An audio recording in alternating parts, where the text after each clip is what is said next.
Eu convidaria você a abrir a sua Bíblia no livro de Gênesis.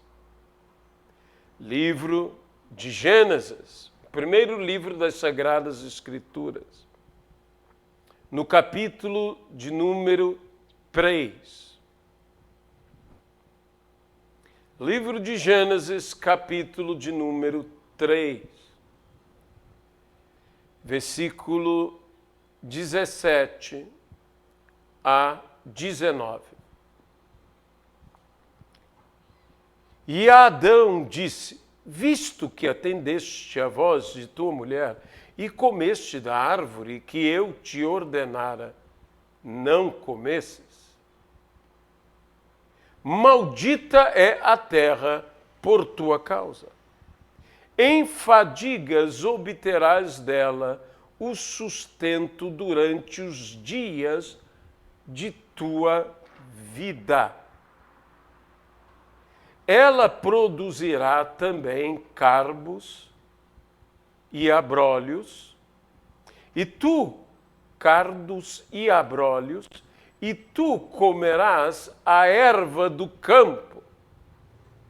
No suor do teu rosto comerás o teu pão, até que tornes a terra, pois dela foste formado, porque tu és pó, e ao pó tornarás. Senhor nosso Deus, fala aos nossos entendimentos, fala aos nossos corações. Abençoa-nos, ó Deus, pelo teu poder e pela tua misericórdia. Encha-nos aqui com o teu Santo Espírito. No nome de Jesus Cristo, que toda a honra, que toda a glória e que todo o louvor sejam dados hoje e eternamente, unicamente ao Senhor. No nome de Jesus. Amém e amém. Quando Deus formou o homem do pó da terra, a Bíblia diz que no versículo 5 do capítulo 2 de Gênesis, não havia ainda nenhuma planta do campo na terra, pois ainda nenhuma erva do campo havia brotado, porque o Senhor Deus não fizera chover sobre a terra. Também não havia homem para lavrar o solo. Mas uma neblina subia da terra e regava toda a superfície do solo.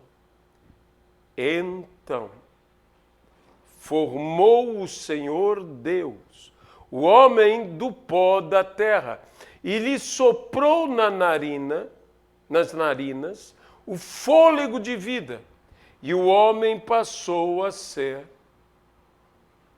alma vivente. É interessante, neste texto em especial, a palavra então. Ela vincula o que foi feito ao que vem antes. Ou seja, Deus formou e só formou a partir de algo que aconteceu. O homem foi feito do pó da terra, mas a Bíblia diz que não apenas isto, mas uma neblina subia e regava a terra. Então, digo eu agora, que se não houvesse esta umidade primordial, o pó não teria a liga necessária, a liga para que houvesse a forma e pudesse se sustentar a forma.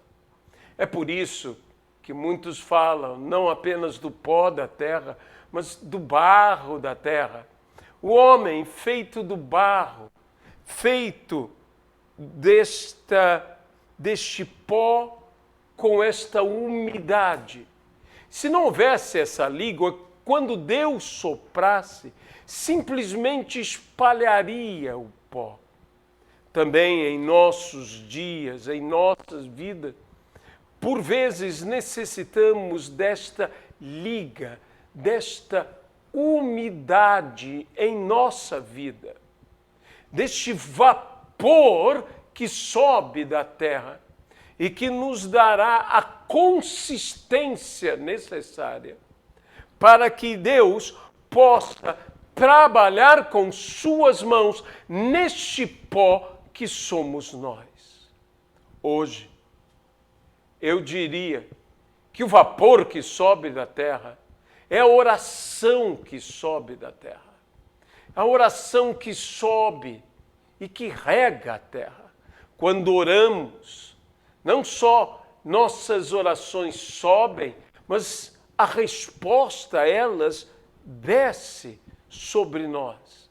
Então, é um movimento de subida e de descida, em que a terra é umedecida, em que nós somos umedecidos. E eu oro, e eu clamo, para que humildemente, que é uma umidade que necessitamos ter em nossa vida, que é a própria humildade, que o Senhor trabalhe nas nossas vidas hoje.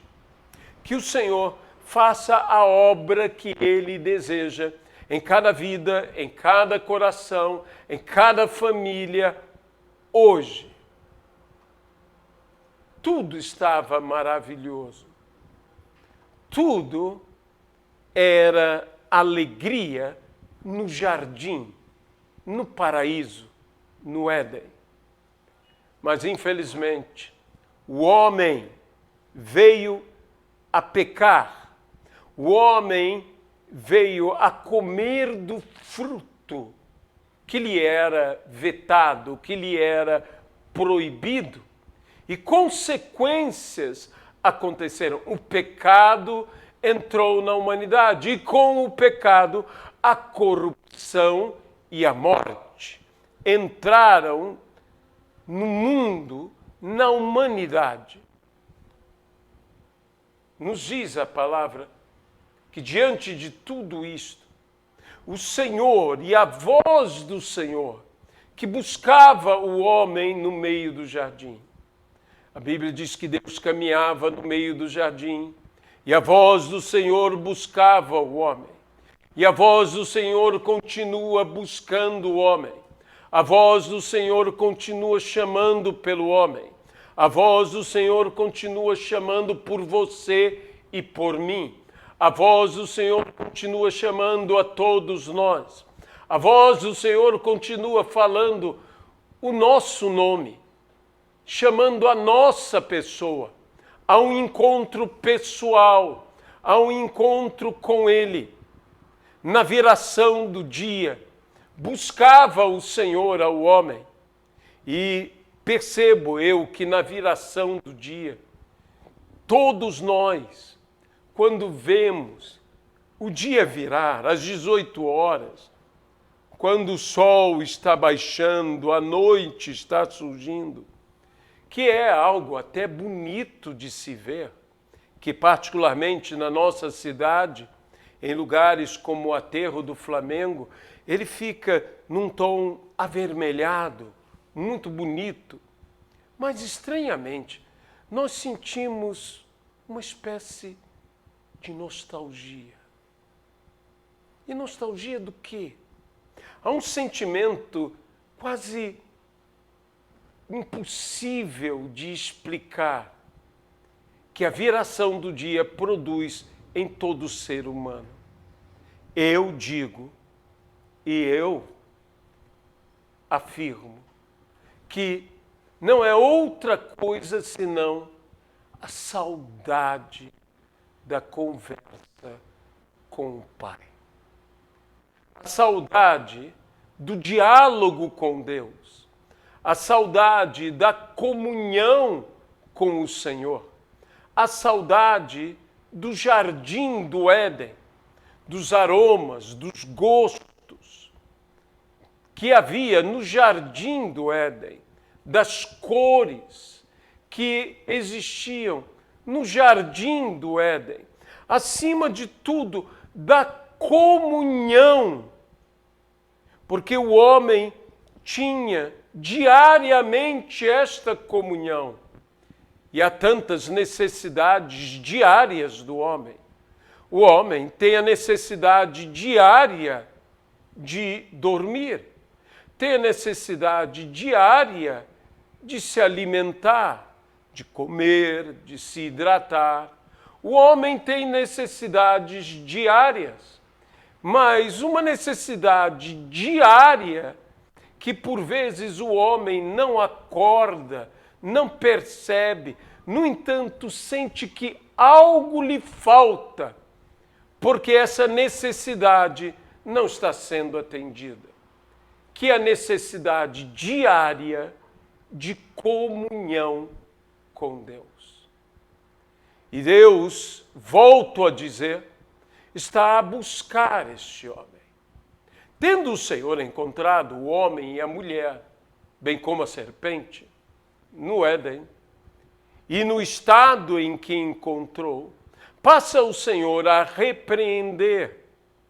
E é interessante notarmos esta repreensão. Volte comigo, então, ao capítulo 3 de Gênesis. E percebamos o que disse o Senhor a Adão. Perdoe-me o erro. O que disse o Senhor a Adão? Disse o Senhor a Adão: maldita é a terra. Interessante que Deus não disse, maldito és. Deus não amaldiçoou o homem, mas amaldiçoou a terra. Porque da terra foi tomado o homem. E essa ligação do homem com a terra, da terra com o homem, maldita é a terra por tua causa. E isso produz com que em fadigas, obterás dela o sustento durante os dias da tua vida. Em cansaços, em fadigas, em esgotamentos, atarefado, assoberbado, cansado, fatigado. Maldita é a terra por tua causa. A terra é maldita para que, se pelo pecado do homem a terra foi amaldiçoada, pelo arrependimento do homem a terra é abençoada. Por isso mesmo a Bíblia diz, se o meu povo, que se chama pelo meu nome, se arrepender dos seus maus caminhos e se converter e orar a mim, eu dos céus ouvirei a sua oração. E a Bíblia diz, e sararei a sua terra. Ou seja, eu abençoarei, eu tornarei a sua terra abençoada. Veja que essa palavra diz, se o meu povo, que se chama pelo meu nome. Sabe, nós hoje nos preocupamos muito com o estado em que se encontra a nossa nação, a nossa terra brasileira. Há um povo nesta terra que se chama pelo nome do Senhor. Há um povo nesta terra que se diz ser povo do Senhor. Esse povo somos nós. Sabe, nós queremos que a terra brasileira seja curada pela transformação das pessoas brasileiras, embora esse raciocínio seja um bom raciocínio, e um raciocínio, até mesmo, direi eu, de certa maneira, bem lógico, a promessa bíblica não está quanto aos que não são ainda do Senhor, e que eu espero que sejam. A promessa bíblica está relacionada a nós que dizemos e professamos ser do Senhor. Se nós nos arrependemos, nós, igreja, se nós, igreja, nos arrependermos e nos convertermos, não somente termos arrependimento dos nossos erros, mas mudança de comportamento, produzindo frutos dignos de arrependimento. Se nós nos arrependermos, se nós nos convertermos e orarmos,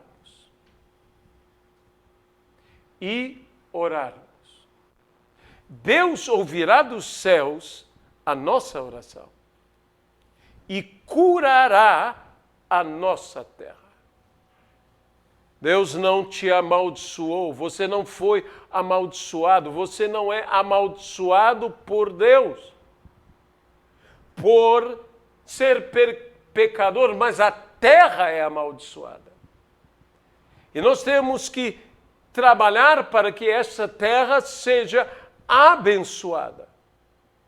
E esta maneira de curar a enfermidade de nossa terra.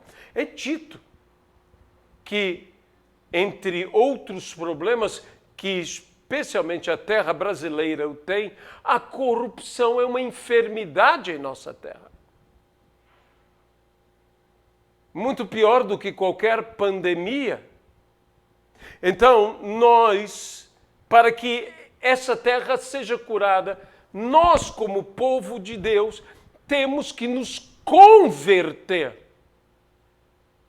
Se eu me converter, se eu me arrepender e me converter e orar a Deus, Ele ouvirá a minha oração e Ele sarará a minha terra. Ele sarará a economia da minha terra. Ele sarará a saúde da minha terra. Ele sarará a educação, a cultura de minha terra. Ele sarará a política e os políticos de minha terra. E isso é um milagre tremendo. É uma cura extraordinária. Mas de onde nasce esta cura? Eu volto a dizer, nasce da nossa conversão. Mas já sou convertido. Isso não é para a salvação.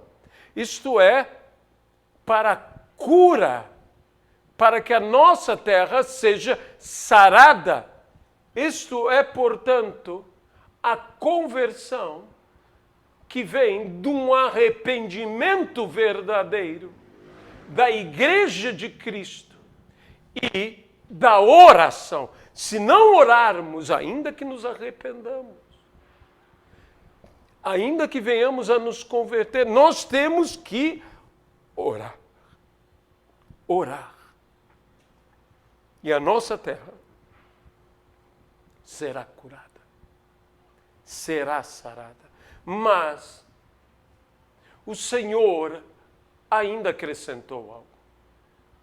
Interessante que Deus havia criado o mundo e tudo que nele há.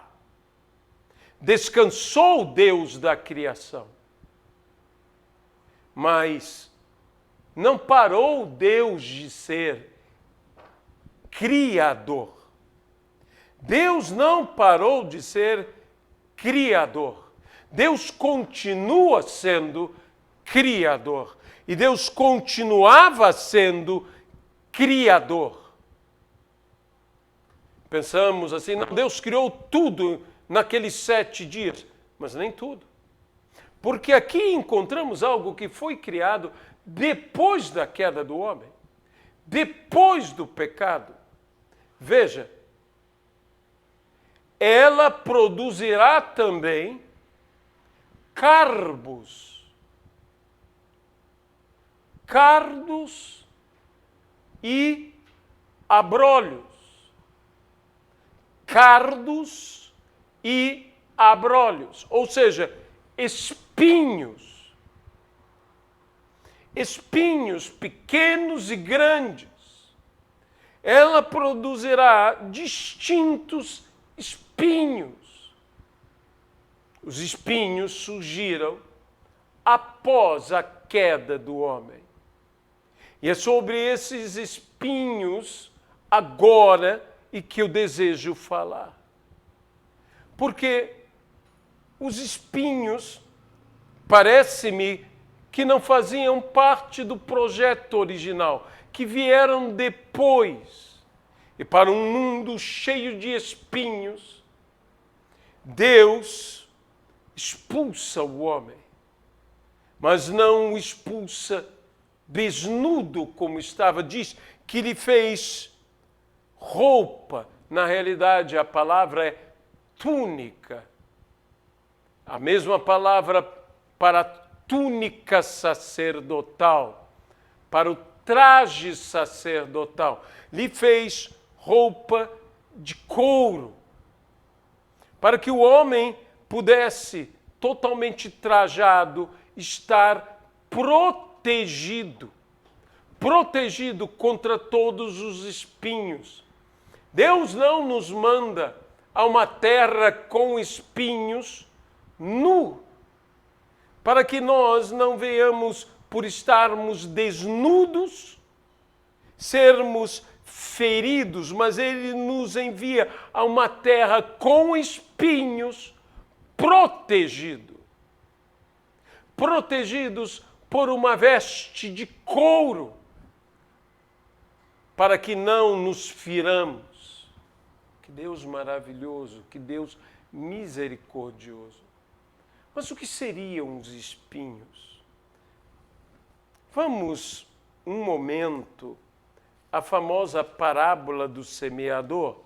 Poderíamos ler tanto no Evangelho de Mateus, quanto no Evangelho de Marcos, quanto no Evangelho de João, mas vamos especialmente para o Evangelho de Marcos, em que Jesus nos dizendo que a semente que é lançada cai à beira do caminho, cai entre as rochas e cai entre os espinhos. E os espinhos crescem e sufocam a palavra de Deus. Ora, explicando o Senhor no Evangelho de Marcos, no capítulo de número 4, explicando o Senhor sobre os espinhos, disse: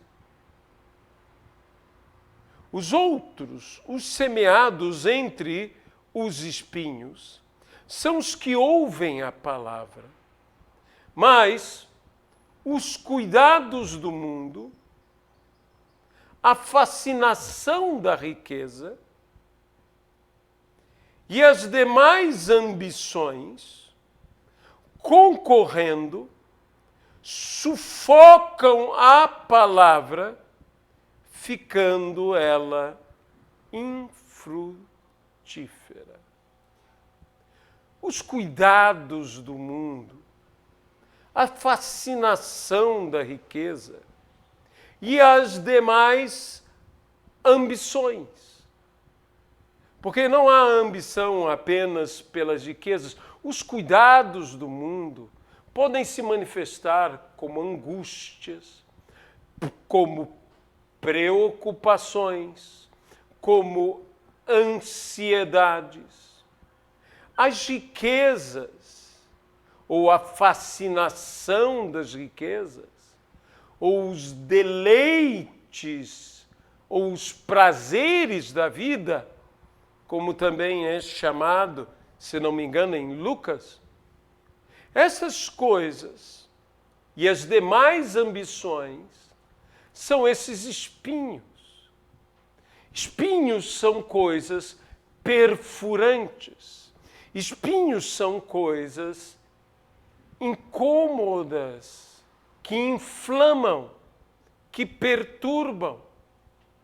Espinhos como preocupações, como ambições, como a fascinação das riquezas, são coisas que trazemos em nossa própria cabeça. E não é sem motivo que Jesus Cristo recebeu uma coroa de espinhos. Porque que melhor lugar de ter as preocupações do que na cabeça? Mas o Senhor porque tomou todas as nossas preocupações, tomou todos os nossos pecados, tomou todas as nossas dores, angústias, perturbações, maldições, tudo isto Jesus levou sobre si e morrendo por nós na cruz do Calvário, nos salvou. Ele nos salvou, dando sua própria vida por nós na cruz do Calvário.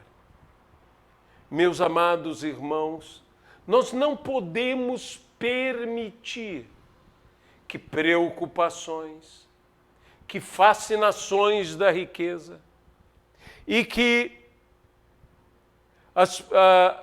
as demais ambições, esses espinhos, concorrendo, venham a sufocar, porque essas coisas, além de agirem separadas, também podem agir conjuntamente para sufocar a palavra de Deus, a fim de que a palavra não seja frutífera em nossas vidas. Eu quero dizer que espinho não é joio, que joio é algo que o diabo semeia, que é uma má palavra. Mas espinhos são coisas que nós devemos tirar do campo. A palavra diz que o solo são o coração dos homens. E se queremos que veja bem que este solo, que bem podia ser terra boa, não é terra boa porque tem espinhos. Se os espinhos forem removidos, o que ficará será terra boa, assim como as pedras. Se as pedras são removidas, o que fica é um solo. Então nós devemos aprender a arar a terra, a revolver a terra e a retirar da terra o que não deve ficar na terra, como as pedras, dizem os escândalos da vida, que queimam, as perseguições. Nós devemos vencer estas coisas, os espinhos, que são os cuidados da vida, as preocupações, a ansiedade, inquietações, angústias, todas essas coisas, bem como a fascinação das riquezas, bem como as demais ambições, nós devemos, arando a terra, remover estes espinhos, para que fique, volto a dizer, terra boa, a fim de que a palavra nela semeada venha a frutificar. Porém, Deus jamais dá uma palavra que por mais de juízo e de repreensão que possa ter ou ser, Deus jamais dá uma palavra sem dar, juntamente com essa palavra, uma palavra de esperança. Porque diz a palavra que o Senhor, até mesmo na sua ira, se lembra da sua misericórdia. E, portanto, o Senhor dá uma palavra de esperança aqui. Veja bem, eu voltarei a ler o texto que se encontra em Gênesis 3, do versículo 17 ao versículo 19. E Adão disse: visto que atendeste a voz de tua mulher e comeste da árvore que eu te ordenara não comesses, maldita é a terra por tua causa. Em fadigas obterás dela o sustento durante os dias de tua vida. Ela produzirá também cardos e abrolhos. E tu comerás a erva do campo. No suor do teu rosto comerás o teu pão, até que tornes a terra, pois dela foste formado, porque tu és pó, e ao pó tornarás.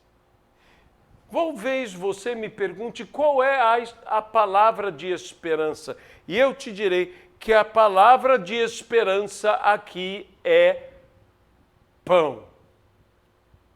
No suor do teu rosto comerás o teu pão. Se Deus não houvesse falado esta palavra e tivesse terminado a sentença no versículo 18, quando diz: e tu comerás a erva do campo. Tu comerás a erva do campo. O homem e qualquer outra besta deste mundo, o homem e o burro, o homem e o cavalo, o homem e o boi, pastariam iguais, comeriam iguais, mas Deus disse não. Deus disse: comerás o teu pão. O teu pão. Não é sem motivo que Nabucodonosor, lemos isso no livro de Daniel, quando recebe juízo de Deus, diz que lhe crescem os pelos, lhe cresce a unha, fica ele tomado de um espírito bestial, caminha ele sobre o campo e come como que pastando no campo. O grande rei Nabucodonosor viveu esta realidade, mas quando ele se arrepende e glorifica a Deus, diz que lhe volta então a saúde mental, a sanidade, e lhe cortam o cabelo, se banha, toma novas vestes, se senta no trono, e a Bíblia diz: e lhe dão a comer pão. Pão. O que é pão? Pão é a marca da civilização, de que somos civilizados, que não somos bestiais, animais, somos pessoas com personalidade, gente, comemos pão. Mas o que significaria comer pão? O que é pão? Se eu fosse Adão e estivesse ouvindo a Deus naquele momento, e Deus me dissesse, no suor do teu rosto comerás o teu pão, eu diria a Deus, sim, mas Senhor, o que é pão? Porque até então, a Bíblia diz que o homem, Deus o plantou no jardim, no Éden. Esse jardim, o homem simplesmente estendia a mão e tomava para comer. É o que sabemos sobre como o homem se alimentava. Mas a partir daquele momento em que com fadigas obteria ele o seu sustento, não apenas o seu alimento, mas todo o seu sustento. O homem, já não com facilidade como no jardim, expulso do jardim. Agora, o homem tem um desafio, o desafio de lavrar a terra, de cuidar da terra, de cultivar a terra.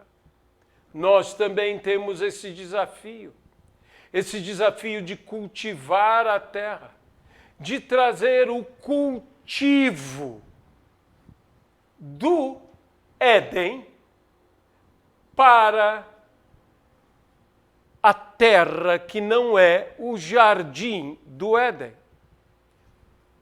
A palavra cultivo também dá origem à palavra cultura, e nós também temos que trazer a cultura do Éden para este mundo, cultivando neste mundo a cultura do Éden. Eu e você, em Adão e em Eva, expulsos do jardim, o nosso desafio é fazer deste mundo um Éden, um lugar de deleites. Isso significa Éden, lugar de deleites. E então eu tenho que semear, eu tenho que cuidar da terra, eu tenho que lavrar a terra, eu tenho que transformar a terra, mas não apenas isto. Sabe, a igreja criou uma cultura muito de só semear e colher, semear e colher, semear e colher. Pão me mostra que eu não posso parar no colher, porque o colher, a colheita, o ceifar, não é o fim de tudo. Não é o propósito de tudo. Veja bem, quando eu semeio trigo, o trigo cresce, a relva cresce, a espiga surge, o fruto aparece, ele amadurece e eu colho. No que eu colho, quando eu vou então ceifar, depois eu vou ajuntar em molhos de trigo, em feixes, e levar para o celeiro, para guardar.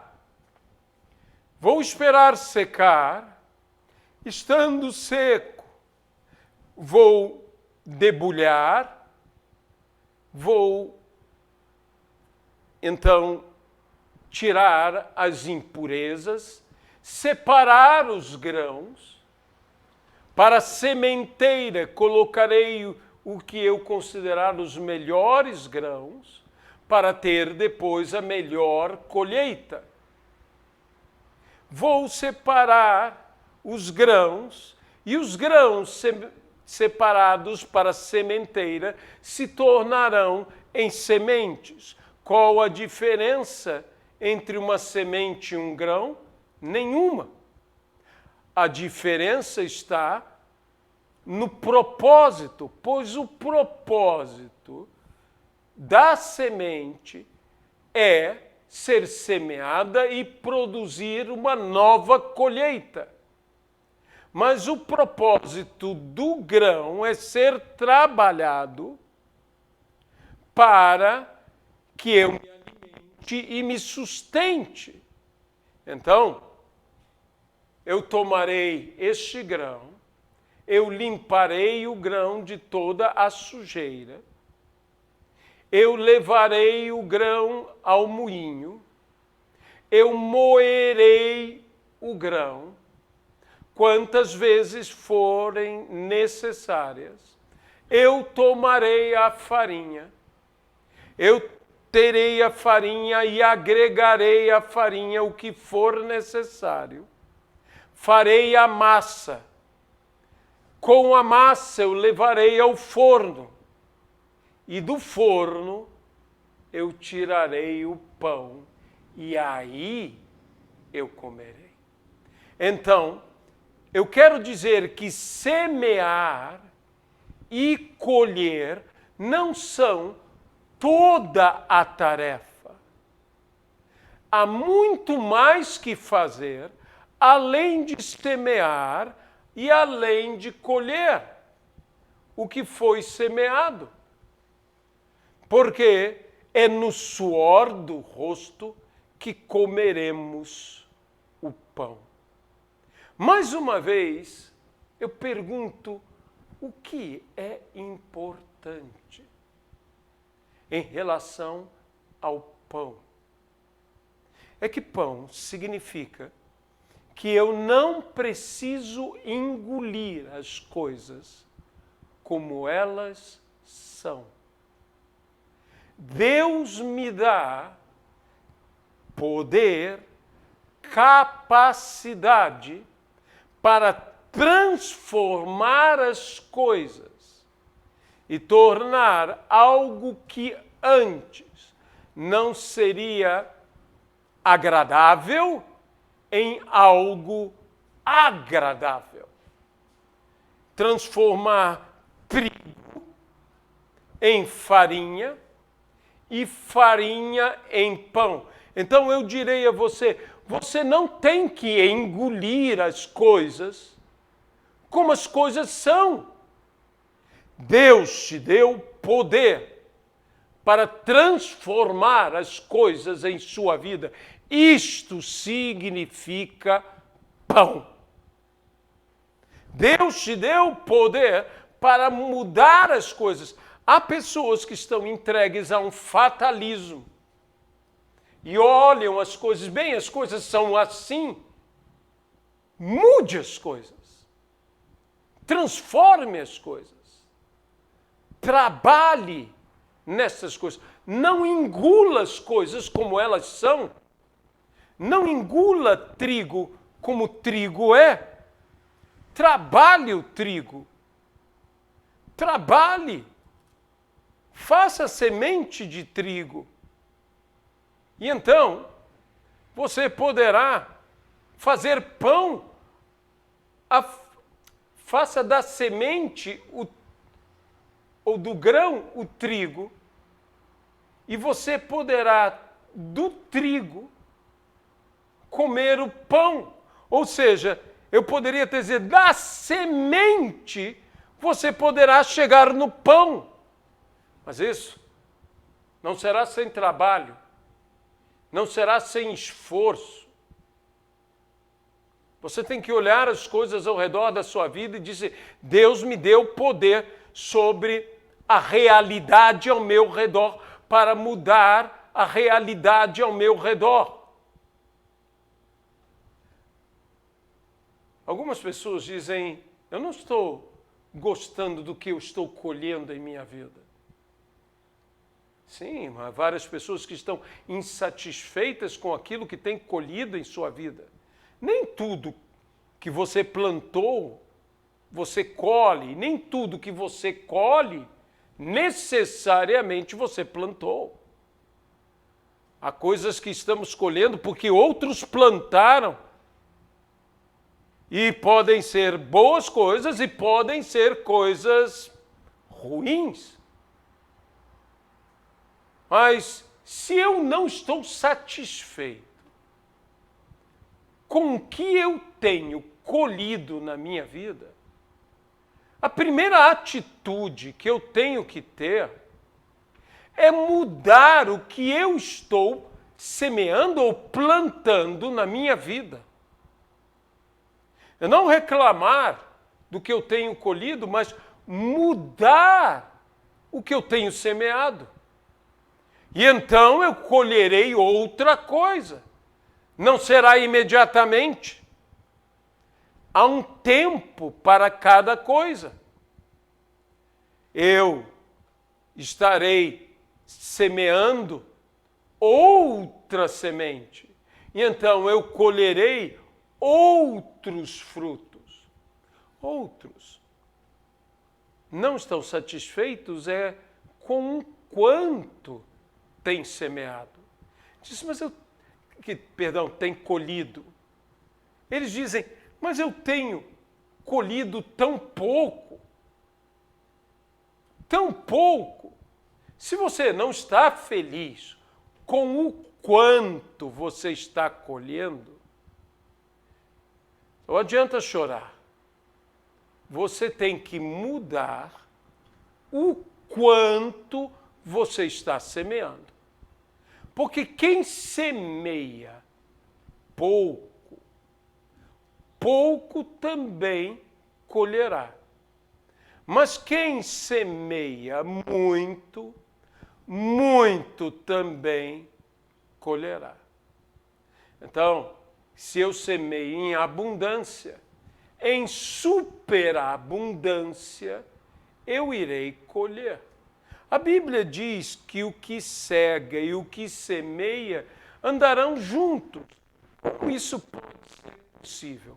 Ou pelo sobrenatural de um desenvolvimento do que foi semeado, de se surgir instantaneamente, o que, digamos, pelo sobrenatural, tudo é possível. Ou por aquele que semeia não parar de semear. Porque se você não para de semear, os tempos entre o que cega e o que semeia vão se encurtar até ser ao mesmo tempo. Se semeia, mas também se cega, porque se semeia em toda parte e se semeia em todo tempo. Se você semear em todo lugar e semear em todo tempo, chegará um momento que aquele que cega, aquele que ceifa, andará junto com aquele que semeia. O que colhe e o que planta estarão juntos. Por quê? Porque se semeia em todo lugar e em todo tempo. Se semeia sem cessar. Essa é uma das soluções. Isso é uma solução totalmente natural. Se não pararmos, se continuarmos a semear, a Bíblia diz, não nos cansemos de fazer o mal, o bem.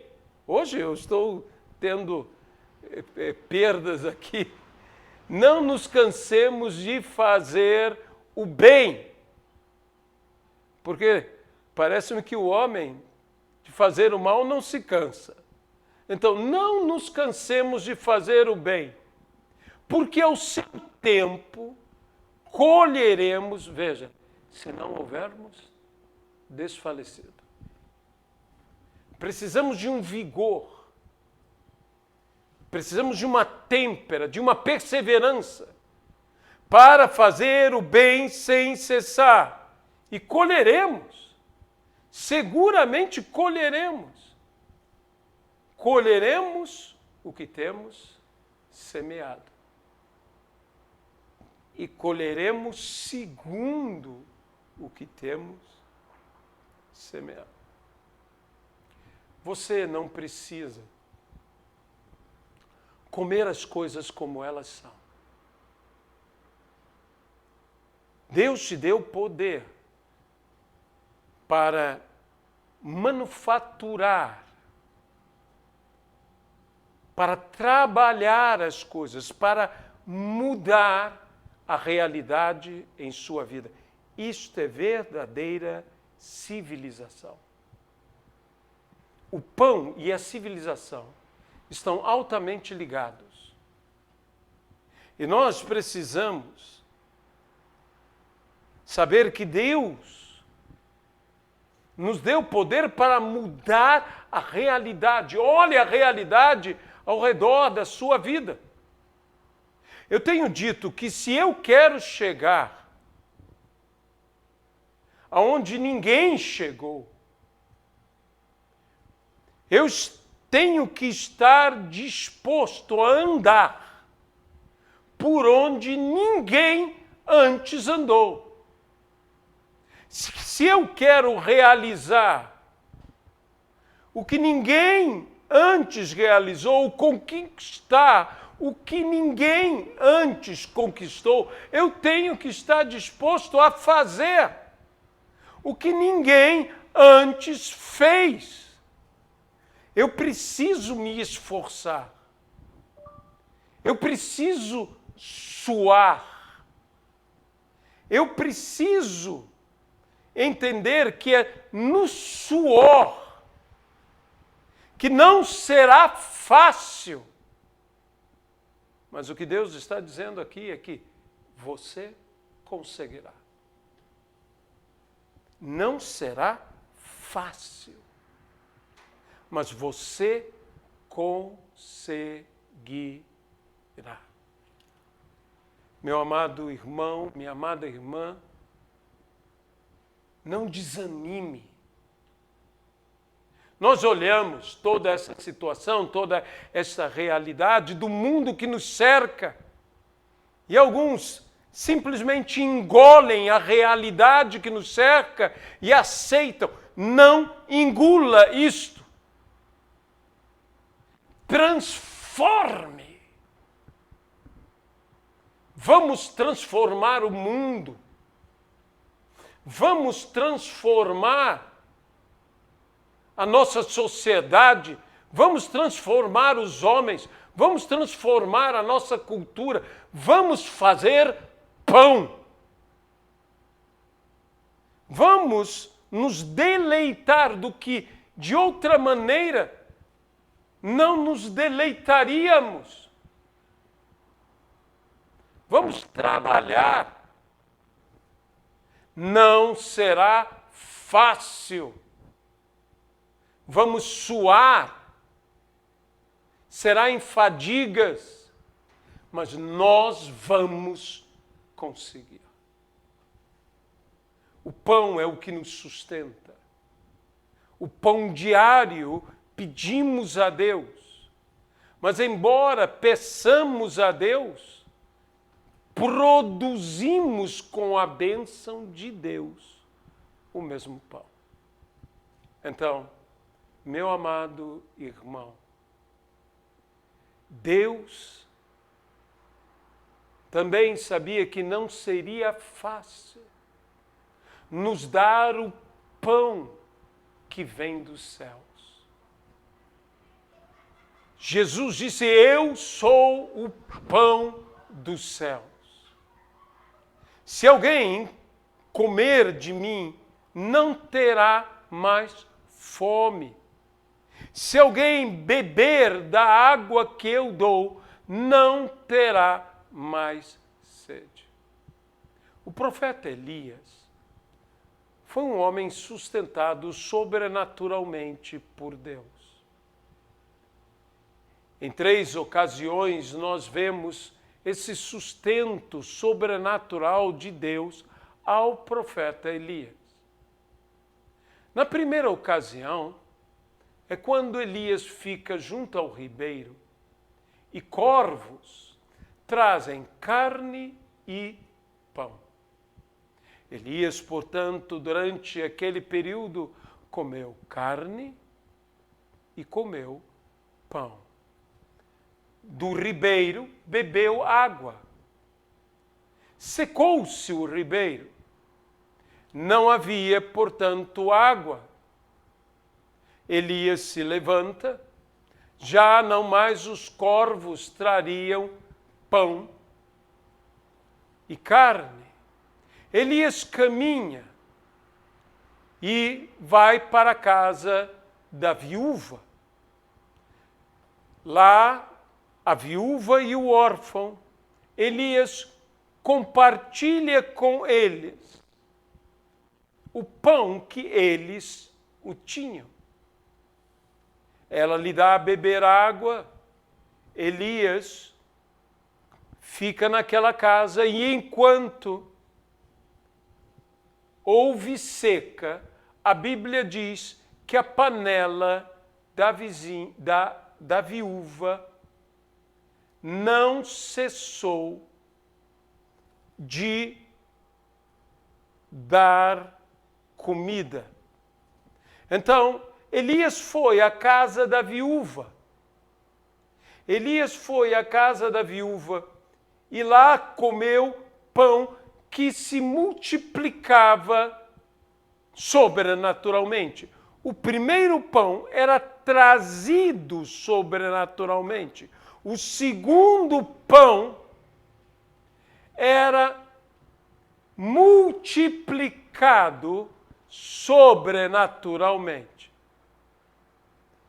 Elias sai da casa da viúva e do órfão e vai, então, ao Monte Carmelo. Nós conhecemos a história e conhecemos que depois de vir fogo dos céus, e Elias, depois da vitória que teve, foi perseguido por Jezabel. Elias vai ao Monte Horebe, Elias vai ao deserto. E a Bíblia nos fala que Elias estava ali e agora novamente, sobrenaturalmente, Elias é alimentado. Agora por um anjo. Elias é alimentado por um anjo que lhe traz pão. Elias come daquele pão e da água que o anjo lhe dá. Pão e água. E dorme. Acorda e o anjo está ainda ali e diz: come e bebe tudo. Elias, portanto, come e bebe tudo. E Elias, então, passa a caminhar e diz, e na força daquele pão e daquela água, caminhou 40 dias e 40 noites. Não teve fome, não teve sede e não teve sono. Se há uma coisa que comer e beber em nossa vida, o comer e beber natural, é que eu como e eu bebo e eu volto a ter fome e sede. Por mais sobrenatural, pelo suprir através de corvos, que possa ter sido o pão que chegou a Elias, ele voltou a ter fome, no outro dia ele precisava comer. Por mais sobrenatural que fosse a multiplicação do pão, da comida, na panela da viúva,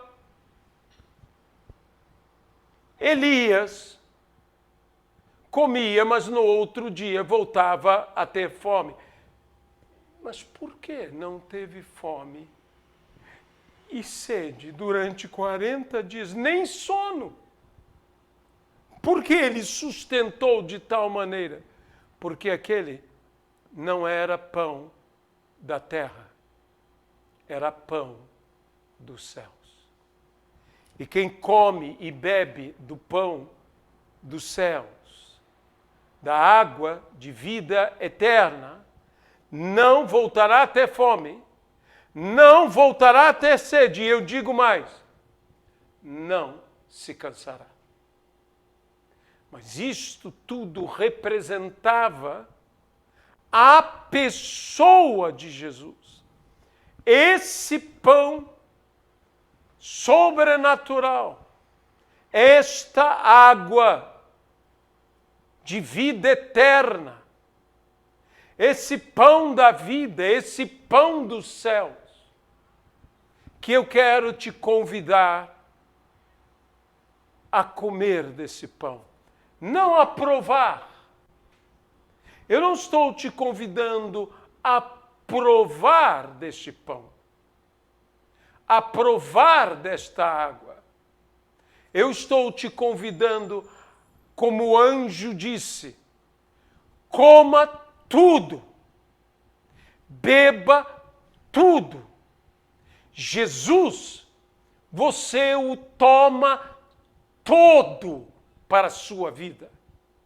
Então eu quero te convidar a aceitar a Jesus como seu único e suficiente Senhor e Salvador. Não haverá outro senhorio na sua vida. E só há esta salvação para a sua vida. E assim como o pão teve que ser moído e teve que passar pelo forno, assado, também Cristo teve que viver sendo moído por amor a nós e se sacrificar por amor a nós na cruz do Calvário, para que eu e você pudéssemos participar recebendo a Jesus, mas recebendo todo. Não venha provar um pedaço de Jesus, uma faceta de Jesus, uma característica de Jesus. Venha tomar Jesus todo, beber toda a água, comer todo o pão. Venha tomar Jesus todo, no nome de Jesus Cristo. Senhor nosso Deus, eu quero orar por essa pessoa que agora aceita Jesus Cristo como seu Senhor e seu Salvador. Que essa pessoa possa receber plenamente, que coma todo e beba todo, que receba Jesus todo em sua vida, no nome de Jesus Cristo. Amém e amém.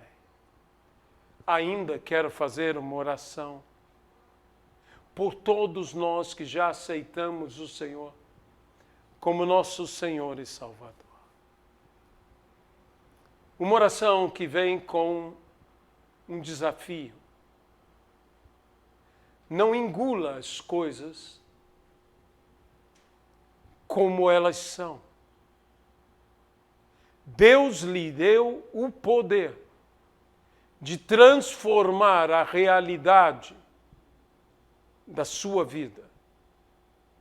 Então eu quero orar por você agora, para lavrarmos a terra, para semearmos a terra, para colhermos a terra, para juntarmos, malharmos, decantarmos, limparmos, moermos, tomar a farinha, agregar a farinha, o que for necessário.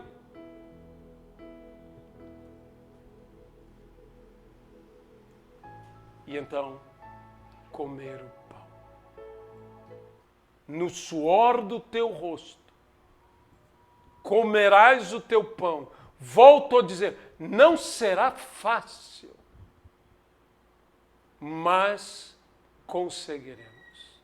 Senhor nosso Deus, nós agora aceitamos o desafio de mudar a realidade ao nosso redor, de mudar a nossa nação, de mudar a nossa vida, de mudar a nossa família, de mudar o ambiente em que estamos, de transformar trigo em pão, de não engolirmos as coisas como elas são, de trabalharmos e de transformarmos tudo. É o que nós oramos agora, no nome de Jesus Cristo, pelo poder do Senhor, no nome do Senhor Jesus. Amém e amém. Hoje